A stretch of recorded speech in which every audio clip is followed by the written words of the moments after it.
अस्सलाम वालेकुम students, this is lecture number 4 on the week 4। आज का जो हमारा टॉपिक है वो anatomy of the nervous system है। इससे पहले जितने बंदों ने असाइनमेंट सबमिट नहीं किया उन सबको तो मैंने एब्सेंट पिछले हफ्तों में मार्क किया है, लेकिन आगे भी वही असाइनमेंट मैं रिपीट करूँगा। अगर किसी ने फिर भी सबमिट नहीं किया तो वो भी एब्सेंट मार्क किया जाएगा। और वीकली आप लोगों का रिपोर्ट जो है वो मैं इंस्टीट्यूट मैंने भेजा भी है और आगे भी भेजता रहूँगा। तो काइंडली आप लोग असाइनमेंट वक्त से पहले जो है कंप्लीट करके मुझे सेंड कर ले, ताकि आप लोगों की पूरी वीक का जो अटेंडेंस है वो लगेंगी। वाहिद एक बंदा है ज़ीशान, जिनका ऐसा पूरा जितनी भी क्लासेस है, जितनी भी वीक्स है, 3 वीक्स हमने क्लासेस ली है, उन 3 वीक में उनका अटेंडेंस लग गया है, बाकी सब एब्सेंट है। तो let's move toward the topic the nervous system. Nervous system जो है आज का जो हमारा लेक्चर है, इसमें हम ये वाले टॉपिक जो है ये कवर करेंगे।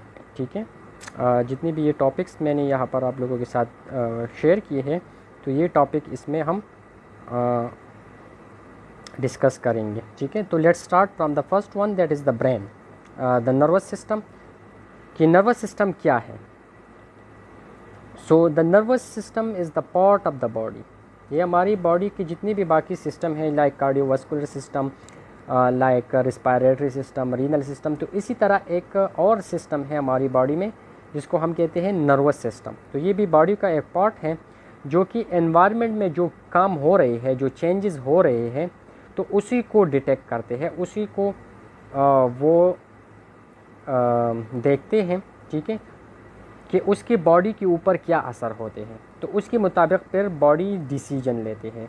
तो इस पूरी प्रोसेस में जो ऑब्जेक्ट हम को नज़र आते हैं, हम उसको फील करते हैं, हम उसको महसूस करते हैं और फिर इसके मुताबिक अपना डिसीजन लेते हैं।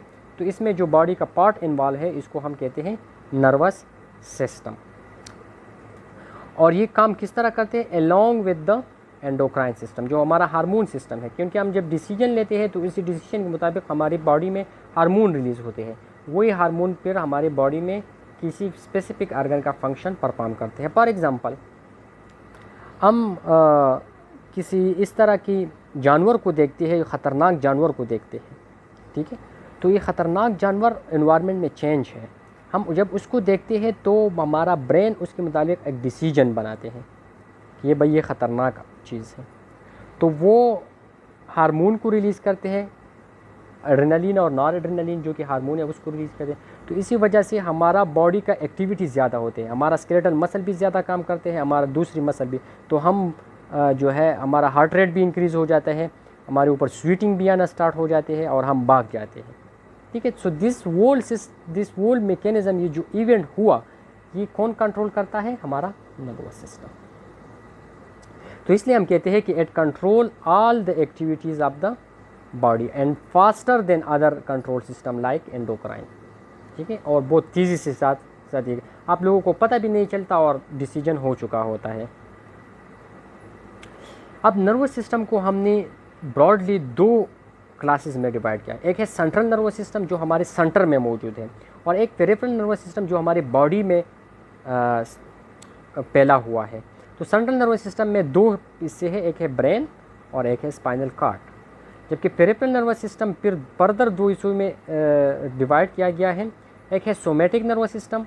सोमेटिक नर्वस सिस्टम वही है जो हमारे कंट्रोल में होता है। ठीक है, और ऑटोनॉमिक नर्वस सिस्टम जो हमारे कंट्रोल में नहीं है। अब ऑटोनॉमिक नर्वस सिस्टम फिर फर्दर 2 हिस्सों में डिवाइड है। एक है सिंपैथेटिक जो हमारे फियर या फ्लाइट कंडीशन या इमरजेंसी कंडीशन में काम करता है, तो इसको सिंपैथेटिक, और जो नॉर्मल कंडीशन में काम करता है उसको पैरासिम्पैथेटिक कहते हैं। तो सबसे पहले आते हैं टुवर्ड द ब्रेन। ब्रेन कहाँ पर होता है, हमारे पास स्कल में होता है। ठीक है, और स्कल से ये फिर कंटिन्यू होता है as a spinal cord, brain, और ब्रेन कंटिन्यू होता है as a spinal cord in the vertebral canal, जो हमारा बैक बोन है उसमें फिर ये कंटिन्यू होता है। तो जिस पोर्शन पे, जिस सुराख के थ्रू ये स्पाइनल कॉर्ड बनाते हैं spinal card as a continuous spinal card होते हैं, इसको हम कहते हैं फोरामेन मैग्नम। अब ब्रेन जो है दो मैटर से बना है, एक को हम कहते हैं ग्रे मैटर और एक को कहते हैं वाइट मैटर। अगर हम ब्रेन को देख ले तो ब्रेन हमें ग्रे नज़र आता है, लेकिन बना ये दो चीज़ों से है, ग्रे एंड वाइट। हमें ग्रे क्यों नज़र आते हैं? क्योंकि इसका जो आउटर पोर्शन है ये ग्रे है और जो इनर पोर्शन है ये वाइट है, इसलिए हमें ब्रेन जो है ग्रे नज़र आते हैं। अब स्पाइनल कार्ड में ये अपोजिट है, स्पाइनल कार्ड हमें वाइट नज़र आते हैं क्योंकि उसमें ग्रे मैटर इनसाइड होता है और वाइट मैटर आउटसाइड होता है, तो वो हमें वाइट नज़र आते हैं। अब ब्रेन एंड स्पाइनल कार्ड दोनों को बाहर से तीन प्रोटेक्शन प्रोवाइड की है तीन लेयर्स ने। तो उसमें जो आउटर लेयर है उसको हम कहते हैं मेनिंजिस। तो मेनिंजिस का जो आउटर लेयर है उसको हम ड्यूरा मैटर, जो मिडल लेयर है उसको अरेकेनाइड मैटर, और जो पाया मैटर है जो कि स्पाइनल कार्ड और ब्रेन के साथ बिल्कुल नज़दीक होता है उसको हम पाया मैटर कहते हैं। ब्रेन के पार्ट्स कितने हैं? तो ब्रेन को हमने तीन पार्ट्स में डिवाइड किया है। जो हमारा फोर ब्रेन है जो आगे की तरफ है फेस की तरफ, इसको हम कहते हैं फोर ब्रेन या प्रोजेंसिपलान, और जो पीछे की तरफ है that is called hind brain या रोम्बेंसिपलान, और इन दोनों के दरमियान जो हिस्सा है इसको हम मिड ब्रेन या मेसेंसिपलान कहते हैं। मिड ब्रेन क्या करती है? फोर ब्रेन और हाइंड ब्रेन को एक दूसरे के साथ कनेक्ट करते हैं। अब प्रोजेंसिपलान को भी दो हिस्सों में डिवाइड किया गया है या फोर ब्रेन को। एक है टेलेंसिपलान जिसमें हमारे पास जो सबसे बड़ा एरिया ब्रेन का है वो है सेरेब्रल हेमिस्फीयर, और ये टेलेंसिपलान। इसके अलावा बेजल गैंग्लिया, हिप्पोकैम्पस एंड एमाइगडाला है। डायंसिपलान में हमारे पास जितने भी थैलेमस हैं वो आ जाते हैं। अब हाइंड ब्रेन जो है उसको भी दो हिस्सों में डिवाइड किया है, एक को कहते हैं मेटेंसेपलान जिसमें हमारे पास फोन्स और सेरेब्रम है। सेरेब्रम ये सेकंड लार्जेस्ट है, ये हमारे पास फर्स्ट लार्जेस्ट पार्ट है, और ये जो है ये सेकंड लार्जेस्ट पार्ट है, ठीक है। और माइलिनसेपलान या मेडुला ओब्लांगेटा इसको हम कहते हैं। अब जो फोर ब्रेन का जो मैंने सबसे बड़ा एरिया बता दिया सेरेब्रम, तो उसी सेरेब्रम को हमने मुख्तलिफ लोब्स में डिवाइड किया है। तो इसमें एक है हमारे पास फ्रंटल लोब जो कि आगे की तरफ होगा, ठीक है, जो फ्रंटल बोन है उसके पीछे। एक है टेम्पोरल लोब जो कि साइड पे होगा, ऑक्सीपिटल पीछे की तरफ होगा, और जो दरमियान में होगा वो पैराइटल होगा। जो बोन्स आप लोगों ने पढ़े थे स्कल के, फ्रंटल बोन तो उसके पीछे फ्रंटल लोब होगा, ऑक्सीपिटल लोब तो उसके पीछे ऑक्सीपिटल लोब होगा, टेम्पोरल बोन तो उसके पीछे टेम्पोरल बोन, और पैराइटल बोन उसके पीछे पैराइटल बोन होगा, ठीक है। इसके अलावा आप लोग सेरेब्रम को भी देख सकते हैं। ये जो वाइट नज़र आते हैं ये वाला एरिया, ये this is total the cerebrum, तो इसके वो लोब्स आप लोगों को नज़र आते हैं। ये वाला जो ग्रे नज़र आते हैं this is the cerebrum, the second largest part, ठीक है। ये आप लोगों के साथ हो गया पोन्स, ये हो गया मेडुला ओब्लांगेटा जो कि कंटिन्यू होगा एज अ स्पाइनल कार्ड, और दरमियान में बेजल गैंग्लिया आप लोगों को भी नज़र आएंगे, ठीक है। अब ब्लड सप्लाई की, ब्रेन को ब्लड सप्लाई कहाँ से होते हैं? तो जो ब्लड लेके जाते हैं आर्टीरियल ऑक्सीजनेटेड ब्लड, तो वो चार आर्टरी के तो होते हैं। दो हमारे पास internal carotid artery, right internal carotid artery and left, right and left, दो ये हो गई, और दो हमारे पास वर्टेब्रल आर्टरी, वो भी राइट एंड लेफ्ट। ये जब चार आर्टरीज जो है निकलते हैं तो ये चार आर्टरीज जाकर एक सर्कल बनाते हैं जिसको हम कहते हैं सर्कल ऑफ वेलस, ठीक है। और फिर इसी सर्कल ऑफ वेलस से जो है तीन आर्टरीज निकलते हैं, interior, middle and posterior cerebral artery, ठीक है, जो कि उसी आर्गन को सप्लाई करती है। यहाँ पर मैं ड्रा कर लेता हूँ। ये हो गया आपके साथ एक इंटरनल कैरोटिड आर्टरी और ये दूसरा इंटरनल कैरोटिड आर्टरी। ये हो गया हमारे पास एक वर्टेब्रल आर्टरी और ये हो गया दूसरा वर्टेब्रल आर्टरी, ये आपस में कंबाइन हो जाते हैं। तो इससे तीन आर्टरीज फिर निकलते हैं, ये तीन, इंटीरियर, मीडियल एंड पोस्टीरियर। ये हो गया आपके साथ carotid artery 1, carotid artery 2, vertebral artery 1, vertebral artery 2। तो ये जो हिस्सा है, ये जो सर्कल बनते हैं यहाँ पर, इसको क्या कहते हैं? सर्कल ऑफ वेलस कहते हैं। ठीक है। अब वेनस सप्लाई, इससे ब्लड वापस कहाँ पे जाएगी, तो मुख्तलिफ ड्यूरामीटर जो हमने पढ़ा उस पर स्पेसिस मौजूद हैं और इसी स्पेसिस को कहते हैं ड्यूरल वेनस साइनसेस, जो कि जिसमें ब्लड एकमुलेट हो जाते हैं और ये ब्लड फिर आगे जाकर इंटरनल जुगुलर वेन में चले जाते हैं और इंटरनल जुगुलर वेन से फिर सुपीरियर वेना केवा और इससे फिर हार्ट में जाते हैं। अब दूसरा जो टॉपिक है वो है स्पाइनल कॉर्ड, जो कि हमारे बैकबोन में मौजूद है। ये 25 सेंटीमीटर लॉन्ग है और सिलेंडर की तरह है, इसी तरह का शेप है उसका, सिलेंड्रिकल शेप है। तो जिस पोर्शन पे ये स्टार्ट हो जाते हैं उसको कहते हैं सर्वाइकल एरिया और वहाँ पर ये किसकी कंटिन्यूएशन है, मेडोला ब्रेन की कंटिन्यूएशन है। मेडोला ओब्लांगेटा एलांगेट हो चुकी है और स्पाइनल कॉर्ड बनाती है। और कहाँ पर ख़त्म होते हैं, लंबर रीजन में, ठीक है। तो जिस पॉइंट पे ये ख़त्म होते हैं तो उसको हम कहते हैं कोनस मेडुलरिस। ये एमसीक्यूज़ है, आप लोग याद रखें कि स्टार्ट कहाँ से होती है, मेडोला ओब्लांगेटा पे, ख़त्म कहाँ पे होते हैं, कोनस मेडुलरिस में, ठीक है। और फिर जाकर कोनस मेडुलरिस से एक थिन फिल्म जो है वो एराइज होते हैं जो कि कॉक्सिक के साथ अटैच होते हैं। तो इस थिन फिल्म को हम कहते हैं फाइलम टर्मिनेले। यहाँ पर आप लोग देख सकते हैं कि स्पाइनल कॉर्ड इस पोजीशन पे ख़त्म हो चुका है, ठीक है, जिसको हम कहते हैं कोनस मेडुलरिस। और फिर ये जो ड्यूरल शीट आप लोगों को नज़र आते हैं जो कि कॉक्सिक तक ही दरमियान वाला, ये जो कि कॉक्सिक तक एक्सटेंड है, इसको क्या कहते हैं, फाइलम टर्मिनेले। और यहाँ पर आप लोग देख सकते हैं कि लंबर रीजन पे ये ख़त्म हो चुका है, एल। अब स्पाइनल कॉर्ड एडल्ट में कहाँ पर ख़त्म होगा, L1 और L2 के दरमियान। यहाँ पर पिछली स्लाइड में मैं यहाँ पर देख लें L1 और L2, ये हो गया आपका L1 और ये हो गया L2, तो इन दोनों के दरमियान ख़त्म होते हैं। जबकि बच्चों में ये हमारे पास कहाँ पर ख़त्म होते हैं, lower border of L3, lumbar vertebra number 3 पे ख़त्म होते हैं। यहाँ पर देख लें बच्चों में कहाँ पर ख़त्म होगा, यहाँ पर। तो बच्चों में ये बड़ा होता है और बड़ों में ये कम होता है। The elongation of lumbar and sacral nerve root form horse tail like cauda equina. तो जिस पॉइंट पे ये ख़त्म होता है यहाँ पर, तो यहाँ से नर्व्स निकलते हैं इस तरह, और जिस तरह हॉर्स का टेल होता है उसी तरह एक स्ट्रक्चर बनाते हैं जिसको हम कहते हैं क्वाडा एक्वाना। ये भी एमसीक्यूज़ है।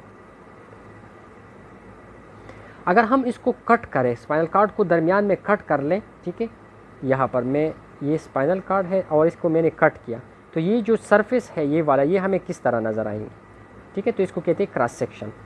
तो इसमें हमारे पास एक सेंट्रल कैनाल होगा। यहाँ पर डायग्राम में आप लोग देख लें, ये this is the central canal, ठीक है। और आउटसाइड हमारे पास क्या होगा, वाइट मैटर होगा, ये वाला, ये जो वाइट आप लोगों को नज़र आते हैं, ये this is the white matter. और ये जो हॉर्न बनते हैं, ये this is the grey matter. ये हमारे साथ इसी तरह स्पाइनल कॉर्ड जो है वो नज़र आएंगे। तो सेंट्रल कैनाल आपके साथ होगा। और ये सेंट्रल कैनाल कहाँ से, ब्रेन से स्टार्ट होते हैं, ब्रेन के 4th वेंट्रिकल से ये स्टार्ट होते हैं और स्पाइनल कॉर्ड तक ये कंटिन्यू होते हैं। और जिस पॉइंट पर ये ख़त्म होते हैं कोनस मेडुलरिस पे, तो आप पर ये जो सेंट्रल कैनाल है ये बड़ा होता है, डायलेटेड होता है। अब ग्रे मैटर की तरफ आते हैं, जो आप लोगों ने वहाँ पर इस तरह का एक स्ट्रक्चर देखा, ठीक है, this is the grey matter. तो this form the H like structure, ठीक है, ये एच लाइक स्ट्रक्चर आप लोगों को नज़र आते हैं। The limbs have an interior wider horn and a posterior narrow horn. जो इंटीरियर ये वाला हॉर्न होंगी, दिस इज़ द इंटीरियर, तो ये वाइड होंगे, और जो पोस्टीरियर ये वाला होगी ये नैरो होंगी। The posterior horn is a group of specialised nerve cell called substantia gelatinosa. यहाँ से जो नर्व्स निकलते हैं इसको क्या कहते हैं, सब्सटेंशिया जेलाटिनोसा। अब वाइट मैटर जो बड़ा पार्ट है, इससे बाहर वाला जो पार्ट है, तो इसमें हमारे पास क्या है, लॉन्गिट्यूडल नर्व फाइबर है जो कि ट्रैक्स बनाते हैं, एक ट्रैक्स कहते हैं बंडल ऑफ नर्व्स को, तो बंडल ऑफ नर्व्स बनाते हैं। 4 बंडल ऑफ नर्व्स बनाते हैं। एक है डिसेंडिंग लेटरल कार्टिकोस्पाइनल ट्रैक जो कि सबसे बड़ा ट्रैक है। एक है डिसेंडिंग एंटीरियो कार्टिकोस्पाइनल ट्रैक, ये स्मॉल है। असेंडिंग स्पाइनोथैलेमिक जो कि लेटरल एंड एंटीरियर 2 है। और असेंडिंग स्पाइनोसेरेब्रल जो कि एंटीरियर और पोस्टीरियर है। तो ये दोनों जो है आपके साथ 2-2 हो गई और बाकी 1-1 है। तो हमारे पास टोटल 6 है, लेकिन उसका डिवीज़न 4 है, ये आप लोग देख सकते हैं। अब इससे जो नर्व्स निकलते हैं इसको हम कहते हैं स्पाइनल नर्व्स, और ये कितने होते हैं 32 पेयर्स। अगर ये स्पाइनल कार्ड है तो एक ये साइड से निकलेगा, एक इस साइड से, एक है, तो इसलिए हम इसको पेयर में कर रहे हैं। अब सर्वाइकल रीजन से 8 निकलेंगे, ठीक है, थोरेसिक से 12, लंबर से 5, सेक्रल से 5 और कॉक्सिजल से 1। तो ये टोटल मिला के हमारे पास 31 बन गए। अब दोनों साइड से है तो 31 पेयर है। अब ये स्पाइनल कार्ड से कहाँ पर निकलेंगे? Through the intervertebral foramen. अब मैं ये हमारे पास एक वर्टेब्रा हो गया और ये दूसरा वर्टेब्रा, तो इनके दरमियान जो स्पेस है इसको कहते हैं इंटरवर्टेब्रल फोरामेन। और यहाँ से जो है स्पाइनल कार्ड से जो है ये नर्व निकलेंगे और इसको क्लोज किया होगा ड्यूरल शीट ने।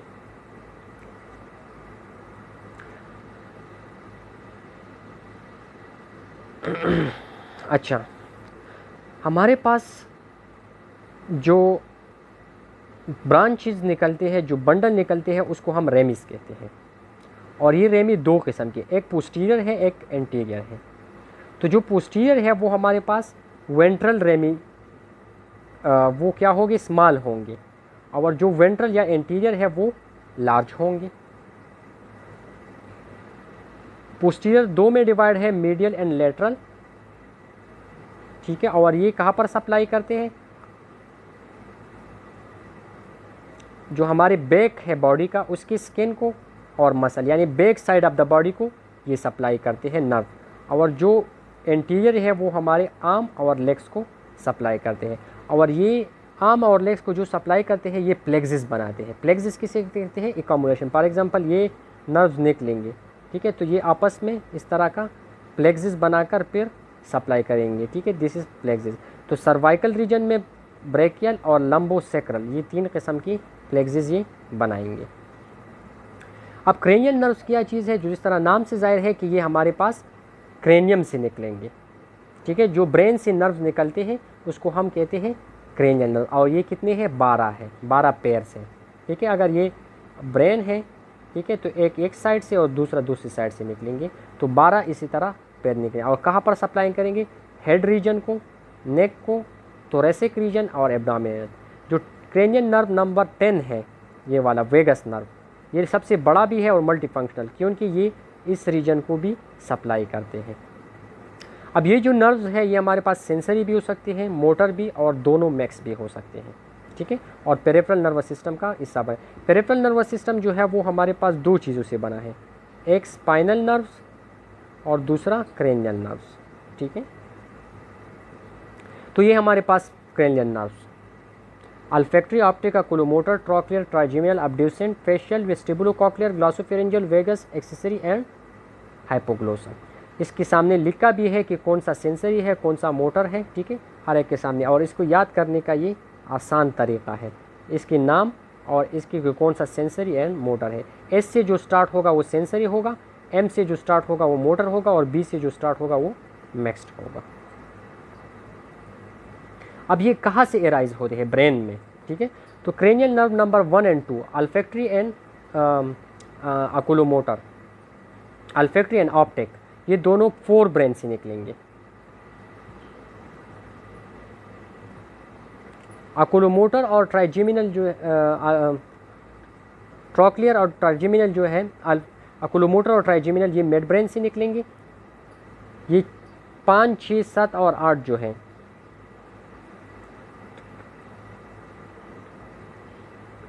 Trigeminal, abducent, facial and glossopharyngeal, ये हमारे पास कहाँ से निकलेंगे? हाइंड ब्रेन, लेकिन हाइंड ब्रेन में पोन्स से। और जो बाकी है ये भी हाइंड ब्रेन से निकलते हैं, लेकिन वो मेडोला से। तो ये आप लोग याद रखें।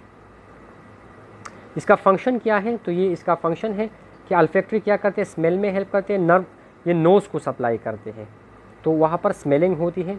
ऑप्टिक आई को सप्लाई करते हैं, तो हम उसके साथ देख सकते हैं। अक्रोमोटर ये भी आई को सप्लाई करते हैं, लेकिन ये मोमेंट करते आई में ये साइट नहीं करती है, इसके थ्रू हम ऑब्जेक्ट को नहीं देखते, लेकिन आई को ये मोमेंट प्रोवाइड करते हैं। ट्रोक्लियर भी इस तरह है। ट्राइजेमिनल ये फेस को सप्लाई करते हैं और फेस पे सेंसेशन करते हैं। अब्ड्यूसेंट भी आई को है। फेशियल जो है वो भी फेस और सलाइवा। वेस्टिबुलोकॉक्लियर के थ्रू हम सुन सकते हैं। ग्लॉसोफेरेंजियल जो है टेस्ट और स्वालिंग, ये जो हमारे टंग है इसको सप्लाई करते हैं। वेगस जो है हार्ट रेट, डाइजेशन, ये वाहिद नर्व है जो कि हमारा थोरेसिक और एब्डोमिनल रीजन को भी सप्लाई करते हैं। एक्सेसरी क्या करते हैं, हेड को मोमेंट प्रोवाइड, हाइपोग्लोसियल टंग को मोमेंट प्रोवाइड करते हैं। इसके बाद आते हैं टुवर्ड द वर्टेब्रल कॉलम। तो वर्टेब्रल कॉलम हमारे पास मिड लाइन में, बॉडी की मिड लाइन में मौजूद है, ठीक है। और कहाँ से ये स्टार्ट होता है, from the base of the skull से टू द पेल्विस। इसका दूसरा फंक्शन ये है कि ये अपना जो वेट है ये को पेल्विस पे ट्रांसफ़र करते हैं। ये किस चीज़ से बना है, ये बोन से बना है और उसको हम कहते हैं वर्टेब्रे। और दो वर्टेब्रे एक दूसरे के साथ कनेक्ट है थ्रू अ डिस्क, जिसको हम कहते हैं एंटर वर्टेब्रल डिस्क। हमारे पास 24 वर्टेब्रे हैं, ट्रू वर्टेब्रे। एक्चुअली जो वर्टेब्रे है वो है 26, ठीक है, लेकिन इसमें 24 जो है वो ट्रू है और 2 जो है वो फॉल्स है, जो कि 9 एक्चुअली है। 7 सर्वाइकल, 12 थोरेसिक, 5 लंबर, तो ये आपस में मिलकर हमारे पास कितने बनाते हैं, 24। 9 जो है ये 2 बोन बनाते हैं, जिसलिए हम इसको 24 के साथ आप 2 को जमा कर ले तो ये कितने बन गई, 26। लेकिन ये एक्चुअली 9 है, क्योंकि सेक्रम में 5 वर्टिब्रे है वो फिक्स है, तो वो 5 हम कंसिडर करते हैं 1। इस तरह कॉक्सिक में 4 है जिसको हम कंसिडर करते हैं 1, तो 1 + 1 2, 2 + 24 = 26। ये 26 बोन्स हैं, जबकि वर्टिब्रे कितने हैं, 33 है। अब वर्टिब्रल कॉलम को आप देख ले तो ये 2 एरिया में कन्वेक्स हो चुके हैं और 2 एरिया में कनकेव है। कन्वेक्स कहते हैं उबर गए हैं, इस तरह बाहर की तरफ निकले, और 2 एरिया में ये अंदर की तरफ गई है। तो सर्वाइकल इस रीजन में आप देख ले ये बाहर की तरफ है और दूसरा लंबर रीजन में ये बाहर की तरफ है, जबकि थोरेसिक रीजन में ये अंदर की तरफ है और साथ ही जो सेक्रल रीजन है उसमें भी अंदर की तरफ है।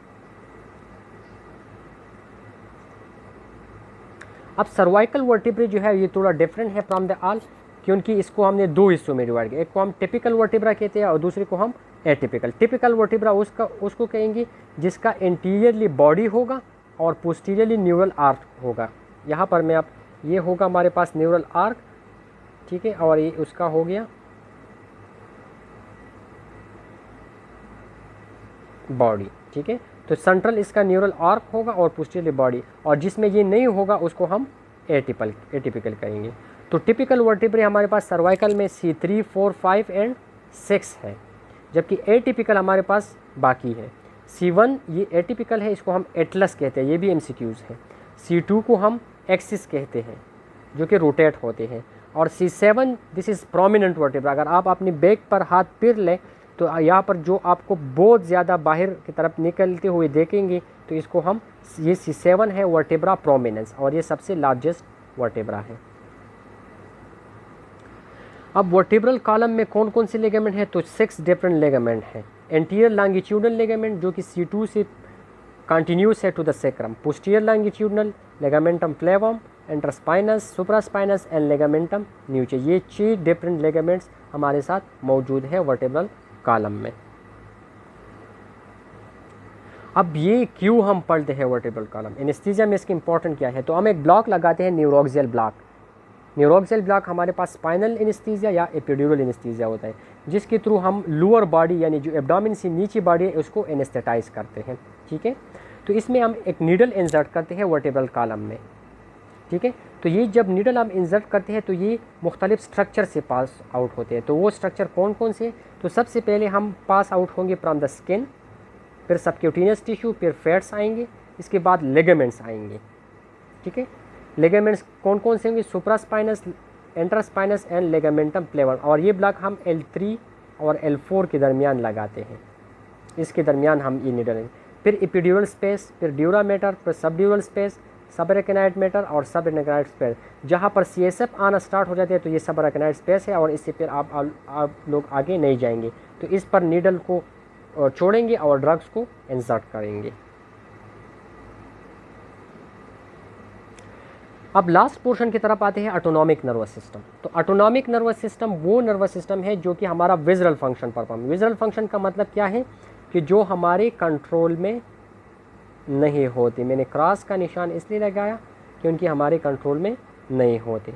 तो ऑटोनॉमिक विजुअल फंक्शन क्या है? The function of the smooth muscle, the like kidney हो गया, कार्डिक मसल, हार्ट हो गया एंड ग्लैंड्स, ये हमारे कंट्रोल में नहीं है। तो ये कौन कंट्रोल करते हैं? Autonomic nervous system. स्टार्ट में मैंने बता दिया। और जो हमारे कंट्रोल में होते हैं वो सोमेटिक नर्वस सिस्टम है। तो ये हमारे कंट्रोल में नहीं है, इसलिए हम इसको इनवॉल्यूंटरी नर्वस सिस्टम भी कहते हैं। तो एनाटॉमिकली एंड फिजियोलॉजिकली इसको दो ग्रुप्स में डिवाइड किया, एक होते हैं सिंपैथेटिक नर्वस सिस्टम, दूसरा है पैरासिम्पैथेटिक नर्वस सिस्टम। अब ऑटोनॉमिक नर्वस सिस्टम में हमारे पास क्या होता है कि जहाँ से नर्व एराइज होते हैं, ठीक है, तो वही नर्व जो एक पॉइंट से, फॉर एग्जांपल यहाँ पर स्पाइनल कॉर्ड से नर्व, ये ग्रीन वाला जो है एराइज हो चुका है, तो जो नर्व एराइज होते हैं इसको हम कहते हैं प्री गैंग्लियनिक न्यूरॉन। और ये प्री गैंग्लियनिक न्यूरॉन जो है ये माइलिनेटेड होगा, इसके ऊपर माइलिन शीट होगा, ये आप लोग यहाँ पर देख सकते हैं। फिर ये आगे जाकर गैंग्लिया बनाते हैं, इसकी जो सेल बॉडी है वो आपस में मिल जाते हैं, जिसको हम कहते हैं गैंग्लिया, ठीक है। गैंग्लिया से के बाद भी एक नर्व एराइज होगा जिसको हम कहेंगे पोस्ट गैंग्लियनिक न्यूरॉन। और ये पोस्ट गैंग्लियनिक न्यूरॉन क्या होगा? ये नॉन माइलिनेटेड। यहाँ पर आप लोग देख सकते हैं ये जो रेड वाला नज़र आते हैं इसमें कोई माइलिन शीट नहीं है। और ये माइलिन शीट वाली जो नहीं है पोस्ट गैंग्लियनिक न्यूरॉन, ये फिर हमारे इन आर्गन को, चाहे वो हार्ट हो या जो हो, उसको सप्लाई करते हैं। अब सिंपैथेटिक एंड पैरासिम्पैथेटिक की तरफ आते हैं। तो सिंपैथेटिक को हम कहते हैं थोरैकोलम्बर आउटफ्लो, यानी उसकी जो नर्व्स है वो थोरैसिक रीजन और लंबर रीजन से निकलेंगे, इसलिए हम इसको थोरैकोलम्बर आउटफ्लो कहते हैं। तो थोरैसिक में ये थोरैसिक वर्टिब्रा 1 से लेकर 12 तक जितने भी वर्टिब्रा इससे एराइज होंगे, साथ ही लंबर 1 और लंबर 2 से ये एराइज होंगे। तो लंबर और थोरैसिक दोनों हैं, तो इसलिए हम इसको थोरैकोलम्बर आउटफ्लो कहते हैं। और ये सप्लाई करेंगे हमारे smooth muscle of the visual organ, like हमारा किडनी हो गया, हमारे इंटेस्टाइन हो गई, इसको सप्लाई करते हैं। और ये कब बॉडी की एक्टिविटीज़ को कंट्रोल करेंगे? जब हम स्ट्रेस कंडीशन में होते हैं, फाइट कंडीशन में होते हैं, फ्लाइट कंडीशन, इमरजेंसी कंडीशन में होते हैं, ठीक है। जबकि पैरासिम्पैथेटिक को हम कहते हैं क्रेनियोसेक्रल आउटफ्लो, यानी उसका जो नर्व है वो क्रेनियम और सेक्रम से निकलेंगे। क्रेनियम कहते हैं हमारे ब्रेन को, ब्रेन स्टेम से राइज होंगे। स्टेम किसे कहते हैं? Fore brain plus medulla plus pons, इनसे एराइज होंगे, ठीक है, जो हमने क्रेनियल नर्व्स में डिस्कस किए। और जो सेक्रम है वो S2 और S3 एंड S4, S2 से लेकर S4 तक जो नर्व्स हैं वो निकले। और ये बॉडी को कब कंट्रोल करते हैं? रेस्ट एंड डाइजेशन, यानी नॉर्मल कंडीशन में ये बॉडी को कंट्रोल करते हैं। So this is all about today lecture.